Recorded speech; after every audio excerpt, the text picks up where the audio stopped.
Nindot kaayo ang pagpahinumdom ni Kristo sa mga mutuo kaniya sama nato.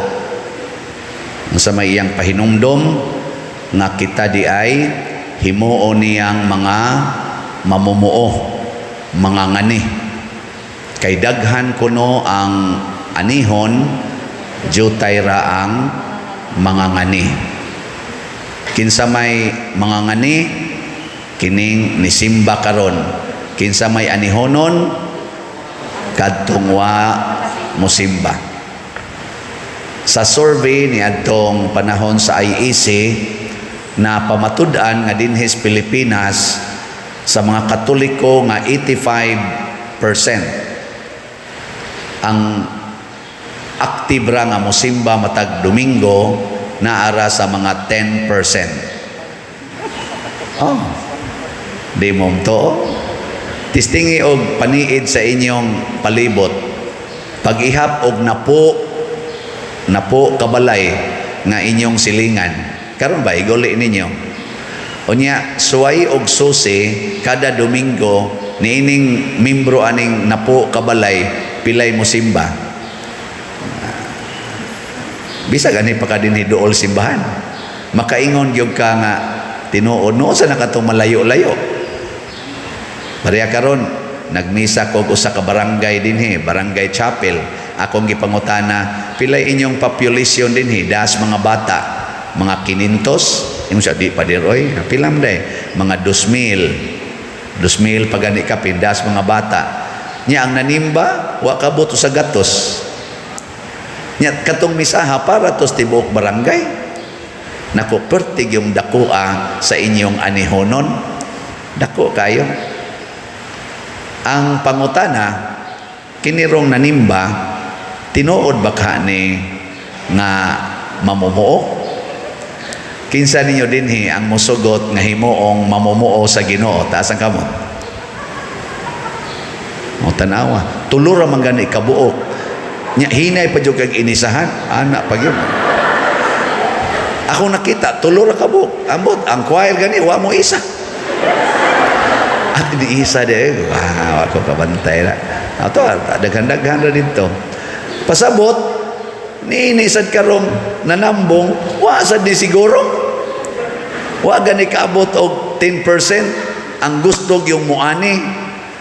Kay ang tinuod nga mga ngani, dili lang ang nisimba, ang mituo sa Ginoo. Mga magtutuo, disciples of Jesus. Mauna nga, ang iyang disciples duha man na kahutong, ang 12 apostles na disciples to apostles, ang iyang yung most trusted nya dayon kadtong 72 nga mo'y gipadala karon, 72 na disciples, mga faithful disciples, iya na sang gipadala. Naata na bilong ana, wa naman ta mabilong sa 12 kay special man tong 12. Arita mabilong sa 72, symbolic sa atong tibuok ng magtotoo.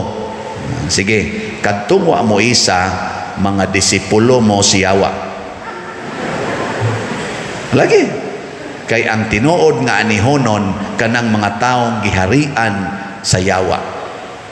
Ang mga ngani kanang mga tao nga giharian sa Ginoo. Sige, tagaan ta mog second chance. Basin pa day, mausap inyong una-una. Last chance na lang niya. Kinsa dinhi ang musugot nga himuong mamumuo sa Ginoo? Taas ang kamot. Maayo.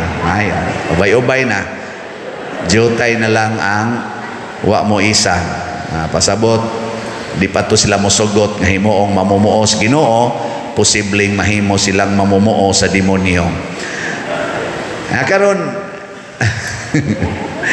kinsa may mamumuo sa Ginoo nga tinud-anay, unsa may una niyang sugo, insiya pagdalagid mo pakigdait, bisag asa mo muadto ang isulti gyud pakigdait or kalinaw. So magdalag yung kalinaw o pakigdait. So kamong tanan nga niisa karon, igadto ninyo, iguli ninyo pakigdait gid ha, kalinaw ngadto sa inyong mga silingan o kauban sa balay.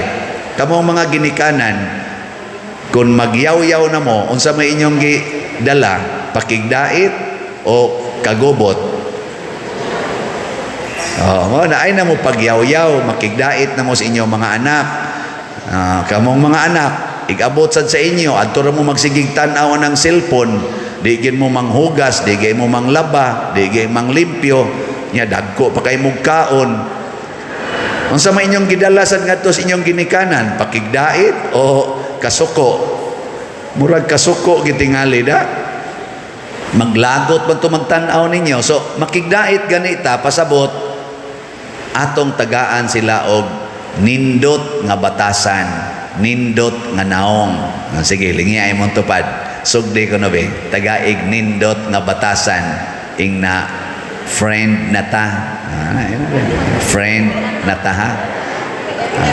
Friend. Sa to pa makigdait ka kay friend man, friendship. Ana, kamong mga asawa, friend ba mo sa inyong bana? Kani, wag ni siguro yun. Daghan kayo, mga asawa nga inimi silang bana. Kamo sang mga bana, unsa man, friendship mo sa inyong asawa? Usahay ra gyapon. Na, ayuhag yun, pakigdait. Ikaduha, nga timaan nga kita mamumuos Ginoo, di gyud kuno ta magdag kwarta. Way kwarta hay. Siya mo pagdag kwarta or sudlanas kwarta. So, kung nagdamo og kwarta diha, ihog na tanan sa kolekta. Aron iniglakaw na ninyo, wa na gimoy kwarta. Unsa may inyong gida? Ginoo. Ginoo ra gyud inyong dadon. Kay ang kwarta di man naman luluwas. Ang manluluwas ang Ginoo. Kanang kwarta makadaot man gina kun imo nang dadon-dadon na sigihan kag tan-aw sa mga kawatan. Tan-aw daghan kag kwarta kuoton. Kwarta di masuko na sad ka. Awa na, impierno na. Or parabol raman sa ni mura man ni siyag kana ganing singan ana pasumbingay. Pasabot ayaw gyud pagsalig sa kwarta nga maoy makaluwas sa imong kinabuhi. Kana mo na importante kayo.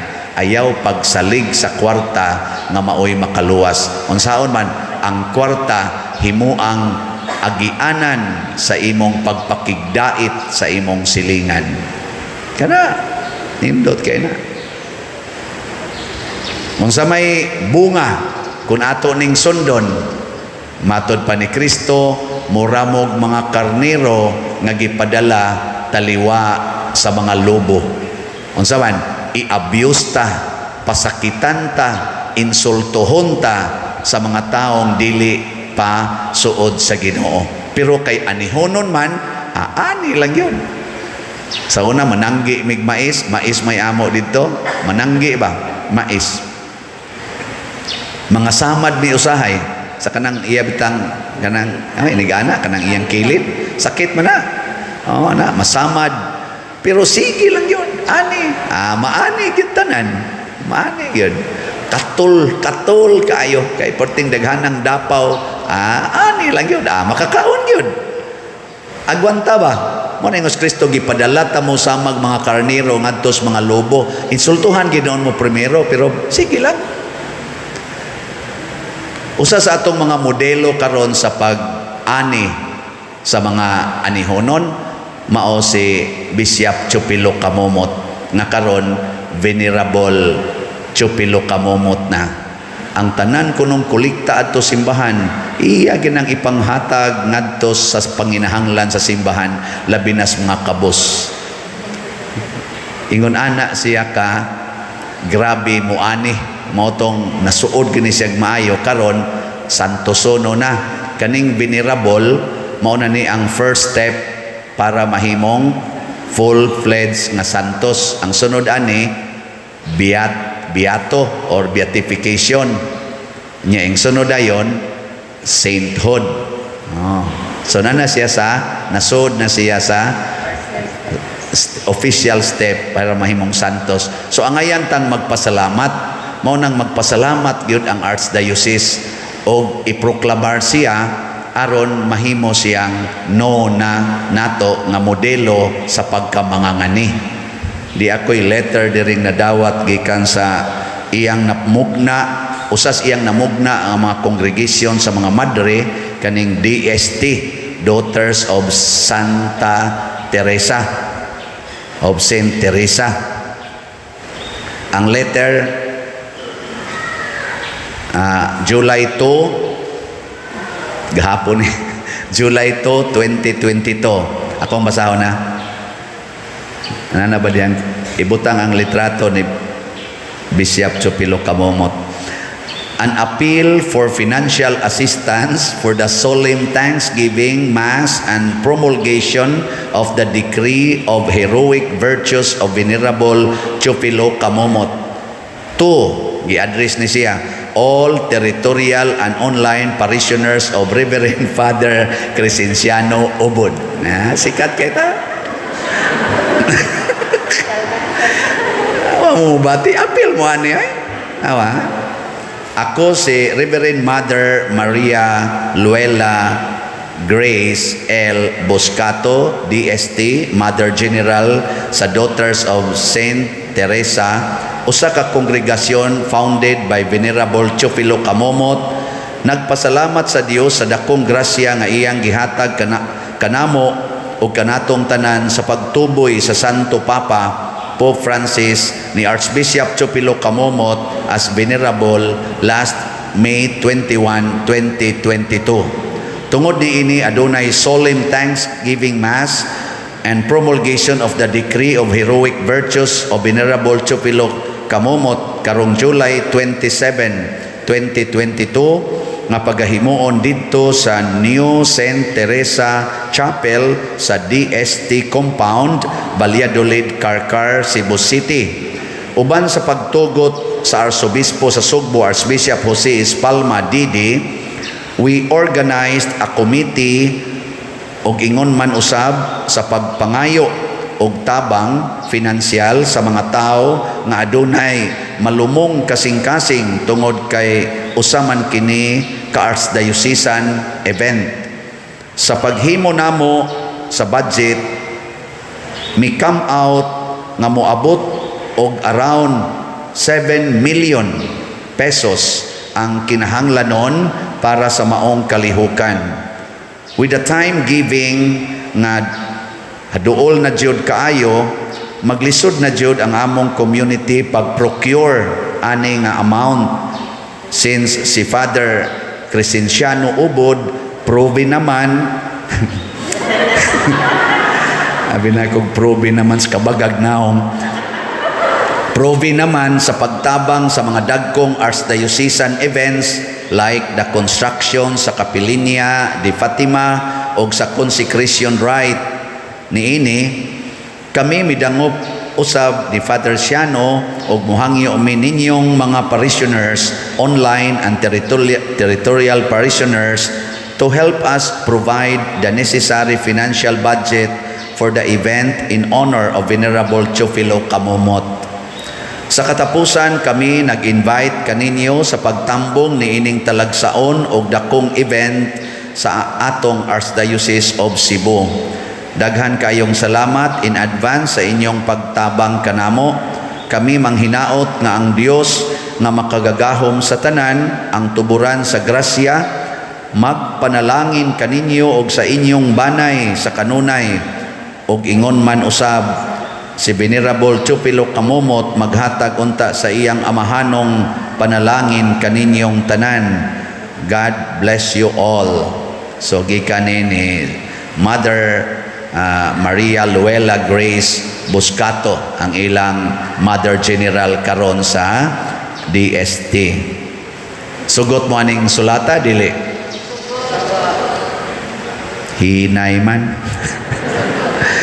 Mo dawat mo aning sulata dili?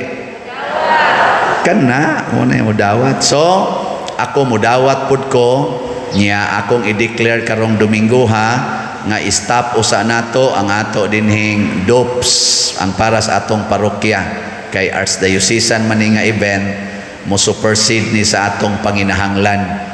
So stop usa nato hangtod mahuman ning maong project nya. Sugod karong Domingo ha magbaligya tag slots bag-ong slots Ang iya aning abbreviation kay HGVTC. HGVTC. Healing Graces of Venerable Teofilo Kamumot. HGVTC. Tag 1,000 gyapon per slot. Nya 7,000 ni ka slots. O gusto mo kay gaawas-awas pa manirong grasya ni Venerable Teofilo Kamumot, pamalit dayon mo kay basig mahutdan mo ani sunod semana. Daghan magiging mangadto dito, magsigig higdaan ang iyang lubong. So kutob mo palit ani do na namoy healing graces, healing body, spirit, relationship. Maintang mo palit ani si President Putin o si Zelensky aron mahil sa dangila karong gubat, no? Anya mamalit sa dani ang atong mga bag-ong na pili nga mga opisyalis o ang mga nangapilde sa politika aron mahil sila sa ilarong mga hinanakit sa buhay o maka-move on. Na si Bishop Teofilo Kamumot or karon Venerable Teofilo Kamumot dako kayog ikatabang. So open na ang atong slots. 1,000 per slot onya HGVTC. Usba kunog yaw-yaw be? HGVTC. Ang meaning, Healing Graces of Venerable Teofilo Kamumot. So atong pakpakan ang DST sa ilang buhi kayo. Mao pa ni sila ang congregation nga dinhi na founded sa Cebu pero gagikan gid Cagayan ang iyang root.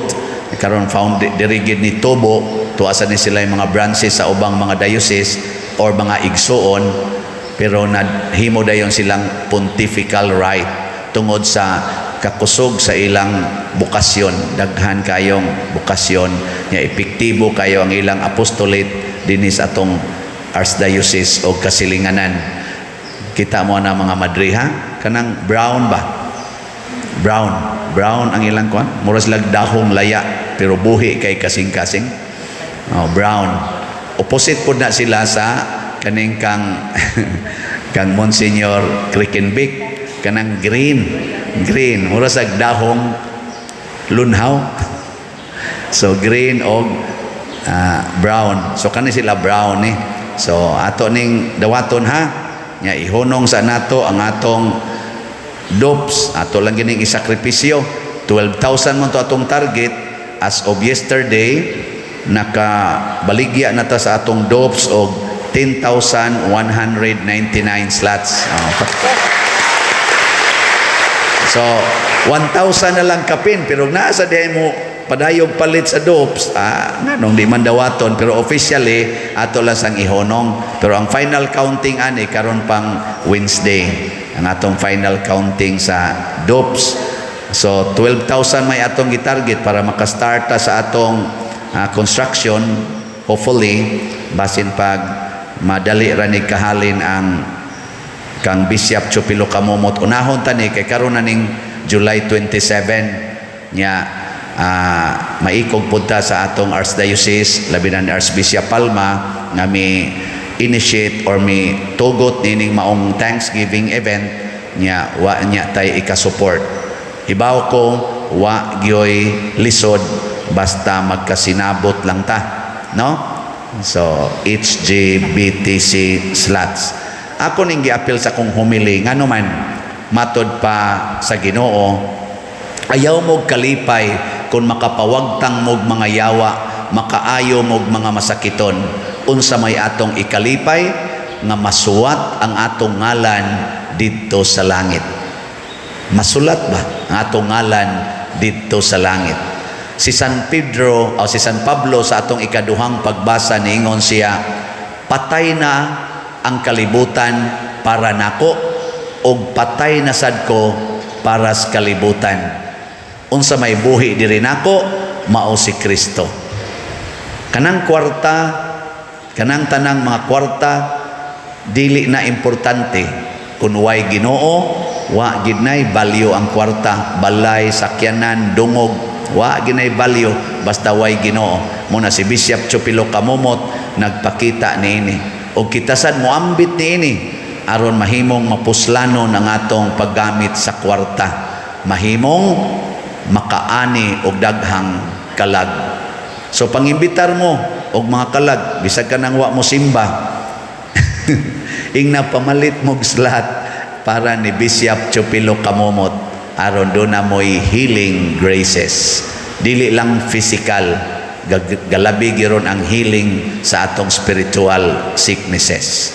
Malig-on ta batok sa mga atake sa yawa. Aron human ini makaingon gyud ta diri sa atong tubag sa salmo nga nag-ingon pasinggita ang tibok yuta ngadto sa Ginoo uban ang kasadya. Sadya gyud. Karon ang Ukraine nisinggit in town, nisinggit uban sa kasubo tungod sa nangamatay nga mga mahal sa kinabuhi nga nangaigo sa bomba og mga bala siging gubat karon. Di na mo'y nindot ang pangandoy sa Ginoo musinggit ta tungod sa kasadya, tungod kay nagkahiusa ta, tungod kay nagtinabangay ta, tungod kay naghigugmaay ta. Sige, manindog na ta.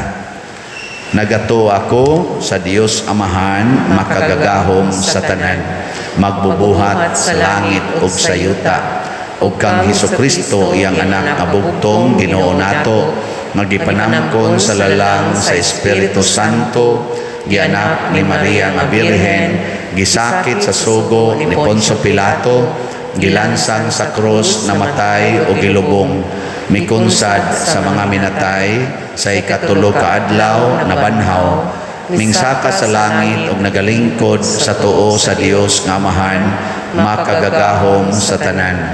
Gikan dito mobalik siya aron paghukom sa mga buhi ug sa mga minatay. Nagato ako sa Espiritu Santo, sa Santa Iglesia Katolika, sa kaamlitan sa mga santos, sa kapasayloan sa mga sala, sa pagkabanhaw sa lawas ug sa kinabuhing dayon. Amen. Mga igsoon, ang Ebanghelyo nagtug-an kanato nga ang Dios nagpadala kanato isip iyang mamumuo. Busa masaligon kitang mudangop kaniya og mangayo sa mga grasya nga atong gikinahanglan og moingon kita, Amahan sa kalinaw, dungga kami. Amahan sa kalinaw, dungga kami. Alang sa kaparian ug sa katawhan, kansang tahas mao ang paghiuli ug paghiusa nga mulahutay sa misyon nga gisugdan ni Kristo, magampo kita sa Ginoo. Amahan sa kalinaw, dungga kami. Alang kanila nga nilingkamot nga managdait ang katawhan, nga giyahan nila ang kanasuran ni ining gubot nga kalibutan, magampo kita sa Ginoo. Amahan sa kalinaw, dungga kami. Alang sa mga nabalaka o gikapoy, nga ang grasya sa Dios mulig-on kanila, magampo kita sa Ginoo. Amahan sa kalinaw, dungga kami. Alang sa kahapsay ug pagsinabtanay diha sa kabanayan, magampo kita sa Ginoo. Amahan sa kalinaw, dungga kami. Nga imo untang isipon nga takos ug mapuslanon alang kanamo nga si Teofilo Kamumot sulugoon sa Dios, mabayaw ngadto sa altar sa mga santos, magampo kita sa Ginoo. Amahan sa kalinaw, dungga kami. Alang sa mga proyekto dinhi sa atong simbahan, nga pinaagi sa pangama o pagiya ni San Vicente Ferrer, magmalampuson ug mahumanunta sumala sa atong mga giplano ug gipangandoy, magampo kita sa Ginoo. Amahan sa kalinaw, dungga kami. Alang sa tanang mga benefactors o donors sa atong simbahan, nga mihatag og financial ug lain-laing hinabang, ug alang sa mga nagtrabaho dinhi sa atong mga proyekto, nga hatagan unta sila sa Ginoo ug daghan pang mga grasya sa ilang kinabuhi, malikay sila sa makadautan ug mulampos unta ang tanan nilang mga paningkamot, magampo kita sa Ginoo. Amahan sa kalinaw, dungga kami. alang sa kapahulayang dayon sa mga kalag sa atong kaparyentehan o kahigalaan, magampo kita sa Ginoo. Amahan sa kalinaw, dungga kami. Amahan og magbubuhat namong tanan, dawata kining among mga pagampo nga gituboy nganha kanimo uban sa gugma ug pagtuo pinaagi ni Kristo nga among Ginoo. Amen.